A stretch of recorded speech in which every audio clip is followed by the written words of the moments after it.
Rap singer Lisa Lopez is free on bond today after being charged in connection with a fire at the home of her boyfriend, Atlanta Falcons wide receiver Andre Rison. Grammy Awards-winning singer Lisa Left Eye Lopez of the popular group TLC was killed in a car accident in Honduras. Chilli and T-Boz have kept fans in the dark about something surrounding Left Eye's death, but that's about to change. So, what's the story? Apparently, things weren't smooth between the three behind the scenes.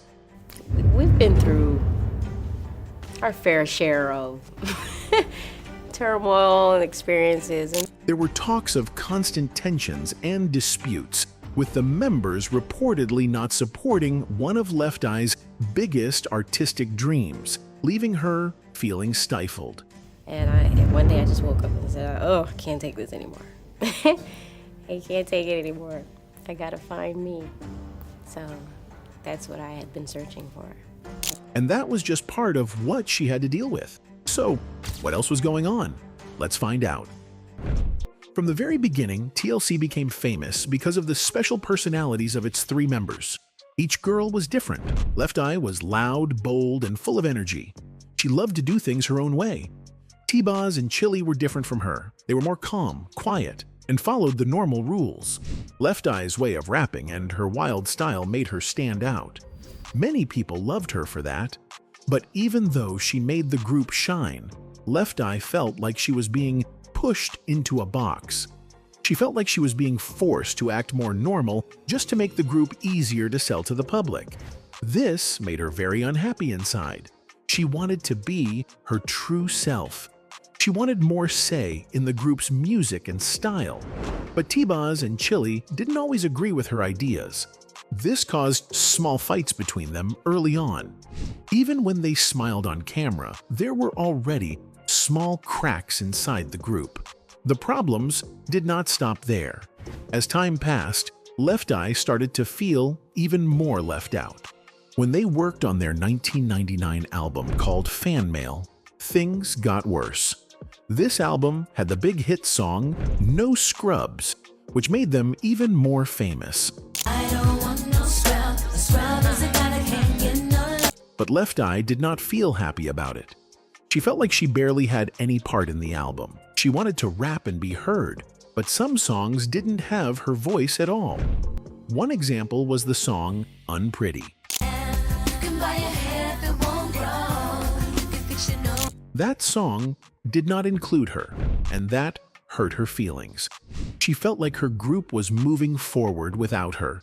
Left Eye became so upset that she spoke to a magazine.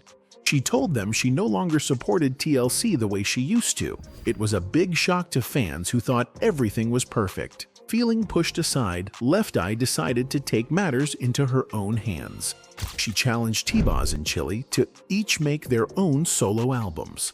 She wanted to see who could really stand on their own without the group. However, T-Boz and Chilli did not accept the challenge. They stayed quiet and kept working with TLC. Left Eye didn't wait.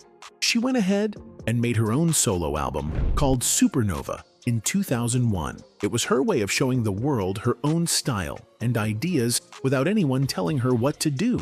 We'll come back to that. It's surprising if you don't have the G's to bounce, bounce, bounce, bounce. While all these personal issues were happening, the group also had big money problems. Even though they were one of the biggest groups in the world, they were broke. It made no sense to the fans. TLC sold millions of records and made everyone believe they were rich. But the truth was different. In 1995, TLC filed for bankruptcy. This meant they owed more money than they had. People were shocked. How could a group that made so much money have nothing in the bank? It didn't seem fair. Very hard. We have been in this business for 5 years, and we are broke as broke can be. The main reason for their money problems was their bad contract. When they first signed with their record company, they were young and excited. They didn't understand all the small words in the contract papers. In an interview in 1996, Chilli spoke very openly about it. She said, "We're as broke can be." That was hard for fans to believe because TLC had just won 2 Grammy Awards at that time. But their contract only gave them about 7 cents out of every dollar the album made. Even worse, they had to pay for many things first: music videos, recording costs, tours, and promotions. After paying all those bills, they were left with just 20 cents for each album they sold, and that tiny amount had to be shared between the three of them. Not like trying to be a sad story. If that was the case, we would have been on everybody's talk show talking about how broke we are. We haven't done that. I know it's hard to believe because we've sold so many albums, but it is possible. That's the deal here. So it was even worse than most people thought. A report from the Los Angeles Times in 1996 said that TLC only received about 1% of the $175 million they had earned. That meant they did all the hard work, sold millions of albums, and still had almost nothing to show for it.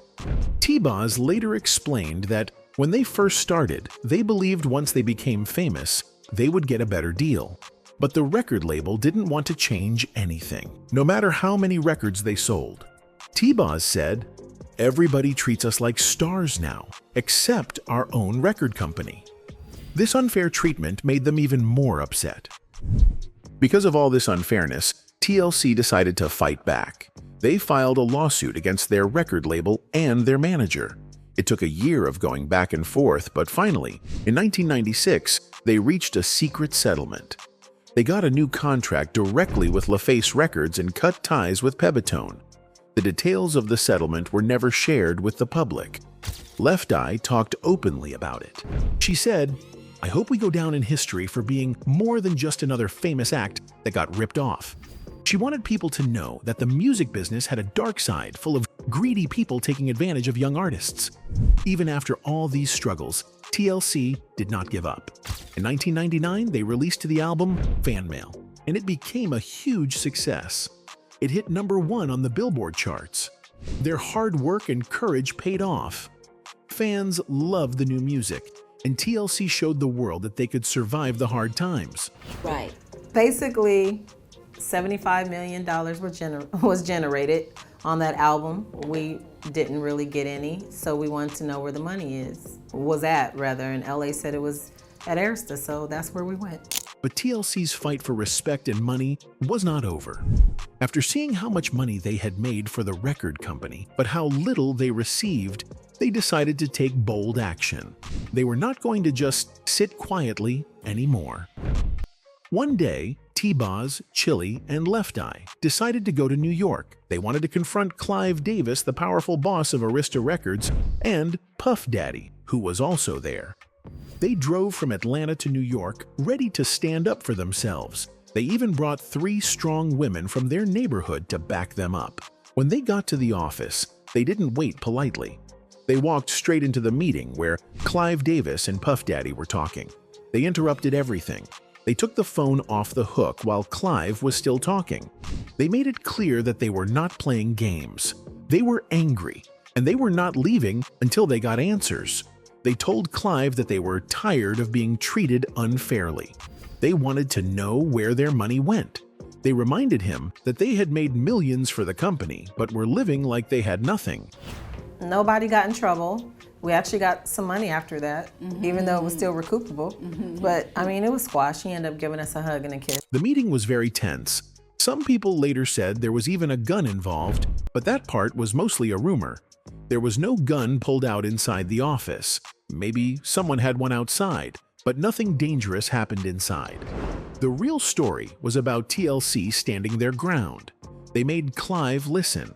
Before they left, they even took some of the awards off his office walls and put them in their truck. It was their way of showing that they deserved more respect. We've been through our fair share of turmoil and experiences, and I think we've done a pretty good job at sticking together at the end of the day. During the making of TLC's 3rd album called Fan Mail, a big fight happened between the group and their producer, Dallas Austin. Dallas Austin had worked with them before and helped create their music. We were just at the studio 24/7 recording it, right? So the album came out to be more cohesive as like, okay, you can tell that that's kind of what happened. Somebody had the same person kind of did it all. But this time, things went bad. Dallas asked for $4.2 million to keep working with them. He also wanted full control over the creative side of the album. meaning he wanted to decide everything about the songs. TLC did not like that. They thought it was unfair and greedy. Because of this fight, the album was delayed. Fans had to wait a long time for it to come out. The group started feeling a lot of stress. Another big problem happened in 2014 when their old manager Perry Pebbles Reed sued the company Viacom. Pebbles used to manage TLC when they were young and just starting out. She said that the VH1 movie Crazy, Sexy, Cool, the TLC story, made her look very bad. In the movie, Pebbles was shown as someone who took advantage of the group and treated them unfairly. I love Perry. You know, she did a lot for us. You know, she really helped me figure out who T-Boz was and really tap into my talent. There is a lot of things she did do for us. Pebbles said this was not true. She felt that her name and reputation were ruined because of the movie. So, she decided to take legal action. Pebbles asked for $40 million, saying she deserved it for the damage done to her career and her life. The lawsuit brought more drama around TLC, even though the group members were not directly responsible for the movie. It do for us, but at the same point, Ray, you're never going to agree, so we can respectfully agree to disagree. But I'm not slandering you. You can't tell me my perception of you and what happened to me and how I felt about what you said or did to me. That's not slander. That's called telling the truth. Boo. Talking about movies, another strange thing that happened was about the TLC television network. This network had nothing to do with the music group TLC, but because they shared the same name, people got confused. Around that time, the network showed TV programs like My Big Fat Gypsy Wedding and Toddlers and Tiaras. These shows got a lot of hate from the public. People said they made fun of certain groups and made children look too grown up in a bad way. Even though TLC, the group, had no connection to the shows, the bad talk around the network's name sometimes hurt the group's image. Some people thought the group was part of those shows, which was not true at all. I don't find it surprising if you don't have the G's to bounce, so let me. So, in 1999, TLC went on their very first headline tour. This was a big deal for them because they were finally the main stars, not just opening for someone else. But it was not easy. Behind the scenes, the group had personal problems and fights. The media found out and wrote many stories about it. They said TLC was falling apart. This hurt the group because they were working hard to give their fans good shows. The bad stories in the news made everything more stressful. Even though the group stayed strong and finished the tour, the media attention during that time made it one of the hardest moments in their career. While all this was going on, Left Eye felt something missing. By the late 1990s, she wanted more freedom. She wanted to create her own songs and share her own ideas. She did not want to be told what to do all the time. She had so many creative thoughts in her head, but being in a group made her feel stuck. She felt like she could not fully be herself. Left Eye believed that T-Boz and Chilli were not supporting her dreams of doing something on her own. This made her sad and angry. It created a big gap between them, and the group started to feel less like a family. Left Eye decided she would go after her solo dream no matter what. She started working hard on her solo album, which she named Supernova. She put all her energy, love, and ideas into the music. She wanted to show the world that she was more than just a part of TLC. She wanted people to know her heart and her spirit. But there was a big problem. Her record label, Arista, did not give her much help. They gave her a very small budget to make the album. They did not spend money to promote it or help it reach more people. Some people said the label only let her make the album just to keep her quiet, but they never really planned for it to succeed. They might have hoped she would get tired and come back to TLC. Even though the label did not support her much, Left Eye did not give up. She made Supernova the best she could. She wanted the songs to lift people up and help them feel better about life. She sang about important things like growing as a person and finding peace. One of the first songs on the album was called Life is Like a Park. Yeah. Young woman confused, young woman abused. You must understand, it's never too late. It was a calm and thoughtful song. It made people think about how life has good times and bad times. The song had a warm feeling, helped by the smooth singing of Carl Thomas. It felt like a song you might hear in church, full of hope and love. It showed that Left Eye was a very good songwriter with deep thoughts. Another song on the album was called Hot. This song was the complete opposite of Life is Like a Park. It was full of energy, power, and excitement. It showed the strong and fearless side of Left Eye. When you listened to Hot, you could not help but feel bold and ready to take on the world. It would have been a perfect first single because it showed her unique style and spirit. It was the kind of song that could grab people's attention right away. But the record label made a different choice. They picked The Block Party to be the first single from Supernova. The Block Party was a fun song, but it was not the strongest one. It did not have a very catchy chorus, and it was not as special as some of the other songs. Because of this, the album did not get the attention it needed. Many people never even heard it.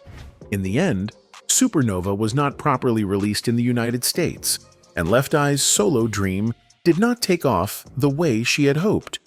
Before she passed away, Left Eye spoke openly in interviews. She said she felt lonely inside the group.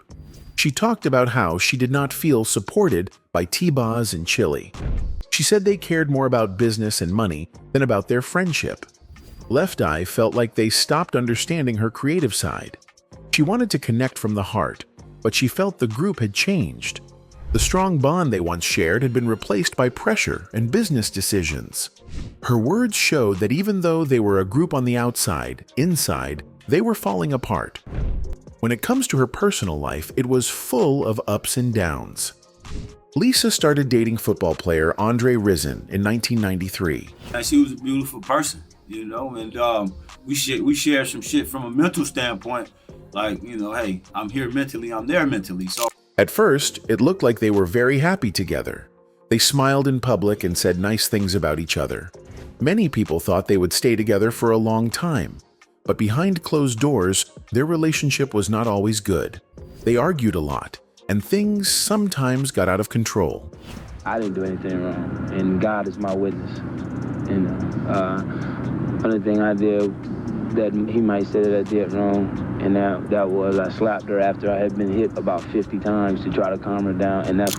One time, Andre was arrested because he hit Lisa. It was a very scary moment. He even fired a gun to scare people away who tried to help her.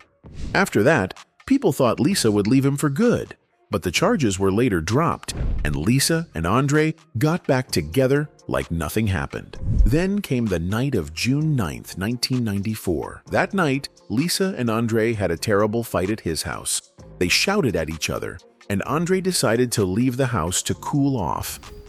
Lisa stayed behind, feeling very angry and hurt. Rap singer Lisa Lopez is free on bond today after being charged in connection with a fire at the home of her boyfriend, Atlanta Falcons wide receiver Andre Rison. In her anger, she took Andre's sneakers and put them in a bathtub. She set them on fire because she wanted to destroy something that belonged to him. But the fire quickly grew bigger than she planned. Atlanta Falcons football player Andre Rison. Atlanta police have issued an arson warrant for Rison's girlfriend, singer Lisa Lopez of the rap group TLC. Police refused. It spread from the bathroom to the whole house. Before anyone could stop it, the entire mansion was burning down. Lisa felt terrible afterward. She turned herself into the police and admitted what she had done. The court made her pay a $10,000 fine and told her she had to go to counseling to manage her anger. Andre was also ordered to get help for his violent behavior. Their relationship stayed rocky after that. One day I just woke up and said, oh, I can't take this anymore. I can't take it anymore. I gotta find me. So that's what I had been searching for. Tragic car accident. While TLC was struggling, Lisa decided to focus on new dreams. She wanted to build something for herself outside of TLC. She started her own production company and wanted to help young artists. One of the first groups she signed was a girl group called Blake. Lisa believed in them and wanted to help them become stars. She put a lot of her time and energy into her new business. She was trying to create a future for herself that did not depend only on TLC. Lisa often traveled to Honduras because she loved the culture there. She believed the people, the land, and the way of life helped her heal her spirit. In early 2002, she decided to take a trip to Honduras with her brother, her sister, and some friends who were music producers. Lisa wanted it to be a spiritual retreat. She also decided to work on a documentary about the Garifuna people. The Garifuna have African roots and speak English. Lisa felt very connected to them and wanted the world to know their story. This project was very personal and important to her. A sense of peace, and I like the way it feels. I am a person who is still searching for who I am. On April 25, 2002, something very tragic happened. Lisa was driving a rented Mitsubishi Montero outside a village called Roma in Honduras. Suddenly, she lost control of the car. The car left the road, rolled over several times, and hit 2 trees. There were 7 other people in the car with her. Everyone was thrown from the car during the crash. Sadly, Lisa was the only one who died. She suffered a serious head injury and died instantly. The police said they did not know why she lost control. Some people wondered if the car had mechanical problems, like bad brakes. Others believed it was just a terrible accident that no one could have stopped. A few weeks before her death, Lisa had been in another car accident in Honduras. That time, her assistant, Stephanie Patterson, was driving. They accidentally hit a 10-year-old boy named Bayron Fuentes Lopez. Even though he shared the same last name as Lisa, they were not related. At first, the boy survived the accident, but sadly, he later died from his injuries. Lisa was heartbroken. She paid for his funeral and gave help to his family. The boy's mother said Lisa was very kind and made sure the family had everything they needed. Lisa, however, felt something even deeper. She believed a spirit was trying to take her life, but had taken the boy's life instead by mistake. Lisa said she felt like she was being followed by something she could not see. During her last days, Lisa talked a lot about these feelings. In her documentary, Last Days of Left Eye, she said she believed a dark presence was around her. She talked about death and felt her time was coming soon.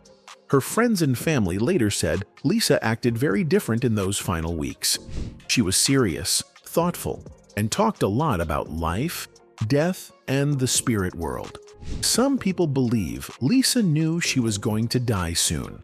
Her trip to Honduras seemed like part of her search for peace and answers.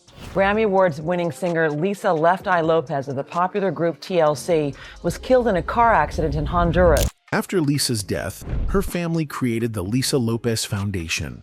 The foundation helps poor children by giving them education, resources, and a better chance in life. Lisa had always cared about helping others. Even though she was gone, her family wanted her good work to continue.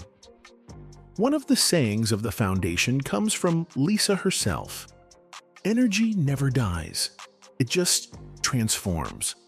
In 2017, TLC wanted to honor her in a special way. They were making their final album and thought it would be beautiful to include some of Lisa's unreleased songs. They believed it would make fans happy and keep Lisa's memory alive. But there was a problem. Lisa's estate, which is the group of people who control her music and work after her death, said no. They said TLC could only use her voice if they paid a certain amount of money. TLC could not agree to that, so they had to change their plans. In the end, they only used a short clip of Lisa speaking from an old interview. It was a sad moment because they wanted her to be a big part of the album, but money and legal rights got in the way.